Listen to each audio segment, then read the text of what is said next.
성탄절 아침 온 세대가 이렇게 모이니 너무 감사하고 참 좋습니다. 아마 우리 어린이들은 예수님이 마구간에서 태어나셨다라고 알고 있을 거예요. 태어날 공간이 허락되지 않아서 집 밖에, 심지어 동네 밖에 어느 마구간에서 출생하셨다라는 거죠. 화가들이 그렇게 그려왔습니다. 하지만 사실과 좀 다른 부분이 있어요. 오해가 있습니다. 제가 동심 파괴하려는 건 아니고요. 예수님의 출생 공간을 다시 짚어보고 왜 그렇게 되었는지, 그 사실이 우리에게는 어떤 의미로 오늘 다가오는지 여러분과 나누겠습니다. 본문 7절을 다시 읽어보면 좋겠어요. 세번역 성경입니다.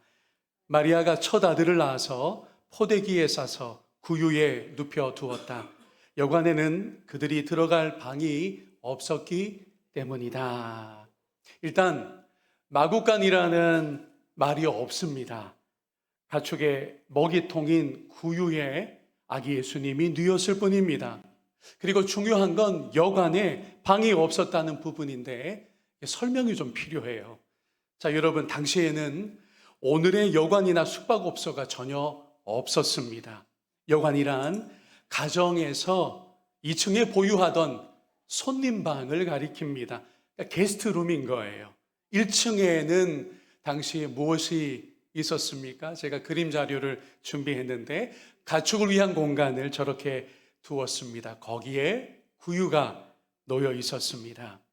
여러분, 당시 이 유대 땅을 비롯한 중동 지역은요, 친척이 오거나 방문자가 있으면 손님 공간을, 게스트룸을 내어 주었습니다. 기본적으로 나그네를 환대하는 문화였고요. 그리고 저녁이 되면 가축들을 집 안으로 들였습니다. 왜냐하면 맹수들이 있으니까요.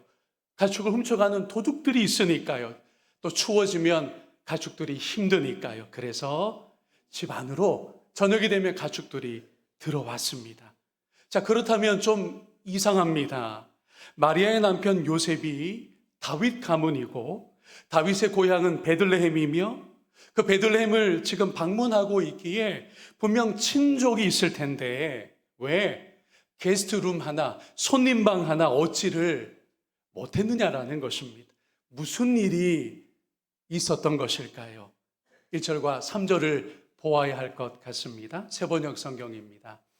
그때에 아우구스투스 황제가 드디어 이 인물이 언급이 됩니다. 칙령을 내려 온 세계가 호적 등록을 하게 되었는데 모든 사람이 호적 등록을 하러 저마다 자기 고향으로 갔습니다. 우리가 좀 놀라야 할 것이 있는데요.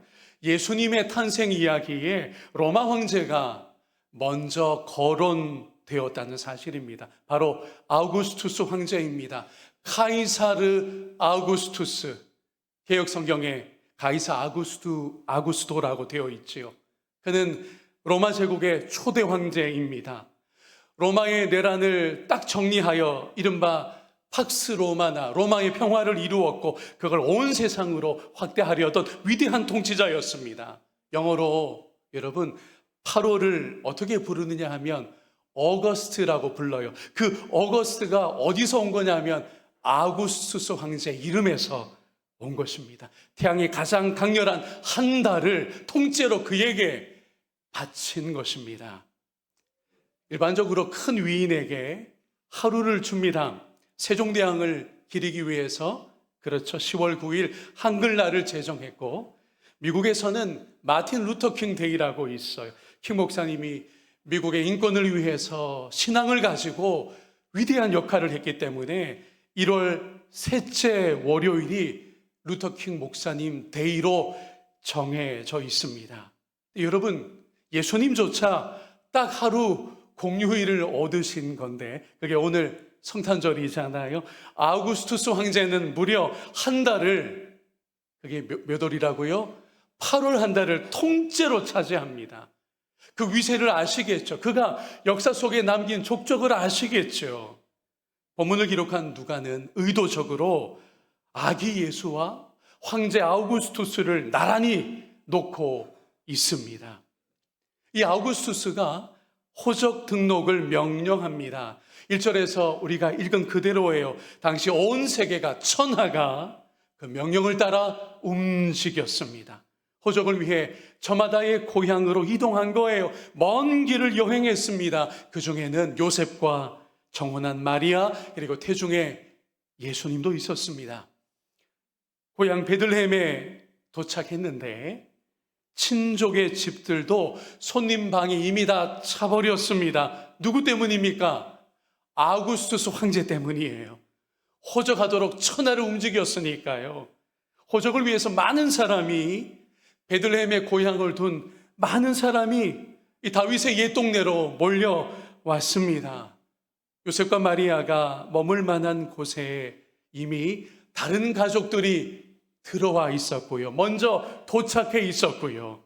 그나마 어디에 공간을 얻을 수 있었죠? 1층에 있는 가축을 위한 공간에 그나마 몸을 좀 쉴 수가 있었고 출산을 준비할 수가 있었던 것입니다. 그러니 여러분, 오늘 이 본문을 가지고 우리가 이렇게 이해하는 것이 맞습니다. 앞에 보시면 예수님의 탄생이 출생의 공간이 이렇게 된 것은요, 환대의 부재라기보다는 공간의 포화 상태였던 것입니다.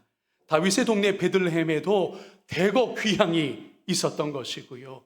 그래서 다윗보다 크신 예수님이 쉴 자리를 찾지 못하셨습니다. 당시 세상을 로마의 초대 황제가 차지하고 있었습니다. 당시 베들레헴을 호적하러 온 그 많은 가족이 차지하고 있었습니다. 태중의 예수님은 가축의 공간으로 밀려나셨던 것이고요. 이 말씀을 오늘 우리들에게로 가지고 오겠습니다. 혹시 오늘 내 속에 내가 가득 차서 예수님이 여전히 밀려나 계신 건 아닐까요? 문제는 우리가 예수님을 거부하기보다 우리 자신으로 채워져 있다는 거예요. 여지가 없다는 겁니다. 예수님이 들어오셔서 우리와 동거하실 길을 트질 못했고 자리를 내어드리지 못하고 있는 건 아닌가라는 거예요. 우리의 생각, 우리의 마음이 이 아침 점검될 수 있으면 좋겠습니다.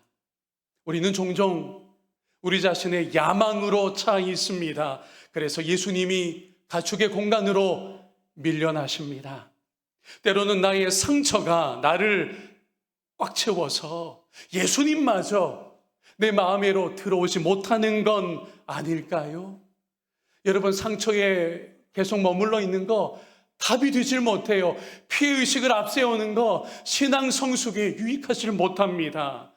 예수님마저 내가 상처로 껍질을 두르고 있기에 나를 치유하러, 나를 전인적으로 회복하러 들어오시려고 할 때 우리 스스로가 방해하고 있는 것은 아닐까요? 나의 계획과 확신이 너무 견고해서 예수님의 그 자유로우신 주권을, 그분의 온전한 섭리를 우리가 혹 제한하려고 하는 것은 아니겠습니까?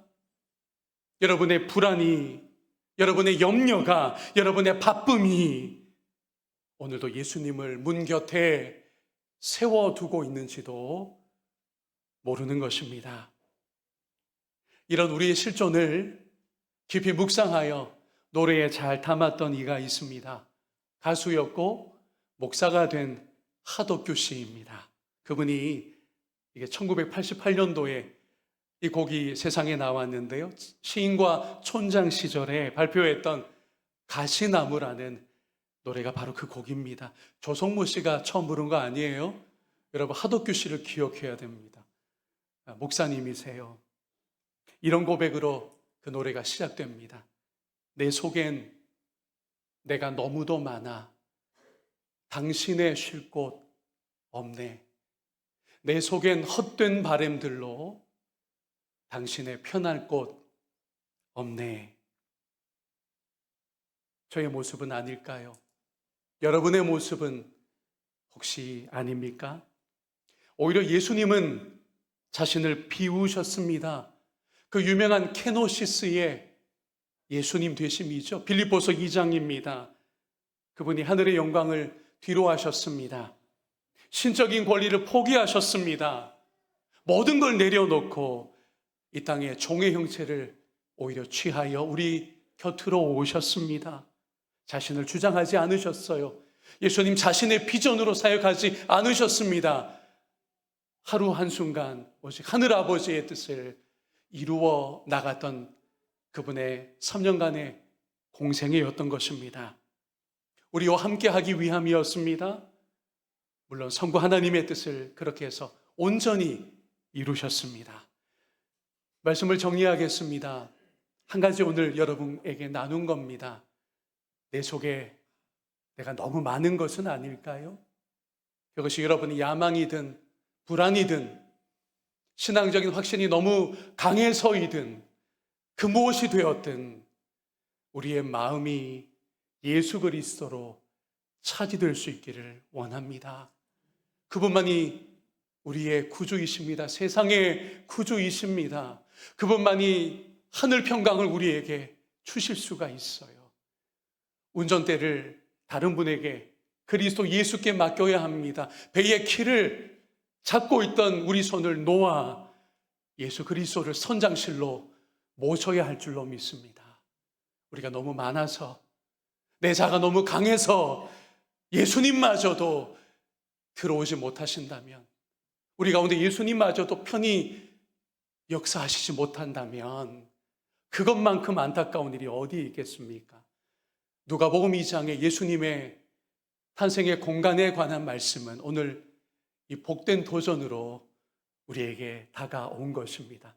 우리 자신을 조금 더 비우고 우리의 마음에 여러 복잡하고 내 야망과 내 계획과 여러 불안으로 똘똘 뭉쳐져 있는 그 뭉터기를 성령님의 도움으로 다 옆으로 몰아낼 수 있어서 그리스도 예수께서 저와 여러분을 온전히 주장하시는 복된 성탄의 그 위대한 계획이, 그 복음이, 그 능력이 하나둘 나타나게 되기를 주님의 이름으로 축원합니다.